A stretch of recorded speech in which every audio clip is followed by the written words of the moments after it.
You've probably done it. Left a massive pot of amazing curry out on the dining table all afternoon, assuming a quick reheat in the wok tonight will somehow make it perfectly safe for you to eat. But looking at this vertical thermometer graphic, we see a specific temperature range between 4 and 60 degrees Celsius. In food safety, this is strictly defined as the danger zone. This chart maps out exactly what happens. Notice the left side. As soon as food enters this ambient temperature, pathogens like Salmonella begin to thrive. Follow the curve right. Under ideal conditions, bacterial populations double in just 20 minutes. Look at the room temperature bowl on the left.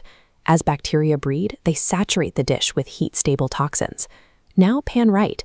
Reheating the food kills the living bacteria, marked by the X's. But the toxins are heat-stable and survive the fire. Applying heat cannot undo the chemical damage inflicted while the food sat on your table. You eat the dead bacteria, plus their active toxins, and you still get severe food poisoning. The danger usually starts before you even get to the kitchen. A common habit is buying raw meat at the morning wet market, tossing it in the back of your car, and running 3 more errands before heading home. This diagram shows exactly what happens during that trip.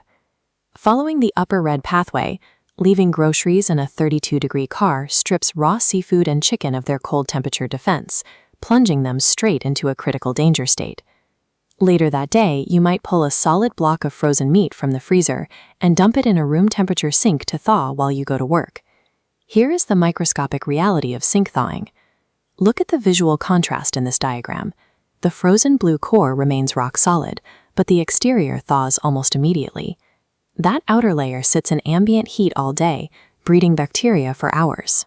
This split screen shows the required tactical fix. To maintain temperature control, transit perishables straight home to the fridge. Then execute a safe thaw by either leaving the meat in the chiller section overnight or keeping it under continuously running cold water just before cooking. After a massive feast, the instinct is to take the giant pot of leftover curry and shove the entire thing directly onto a refrigerator shelf to cool down. This creates a cooling paradox. Looking at the large pot on the left, you can see the glowing 65-degree core raising the fridge's temperature. To fix this, shift to the right column. Divide massive batches into shallow containers, allowing heat to escape rapidly. If you ignore the physics of heat dissipation, refrigeration alone will not save your food. You effectively turn a perfectly safe batch of leftovers into a biological hazard while you sleep. Then there's the food you buy ready to eat. You pick up a packet of nasi lemak from a scorching afternoon market and leave it sitting on your counter until dinner. Look at the transformation of the nasi lemak in this graphic. Ingredients like coconut milk spoil exceptionally fast in ambient heat. By the time 7:30 p.m. rolls around, that packet has become a glowing red hazard. The time limits are strict. The left dial outlines the standard rule. Perishable foods can stay out for a maximum of 2 hours. But watch the right dial. In temperatures over 32 degrees Celsius, that safe window shrinks to a brutal 1 hour. Time and temperature are mathematically linked.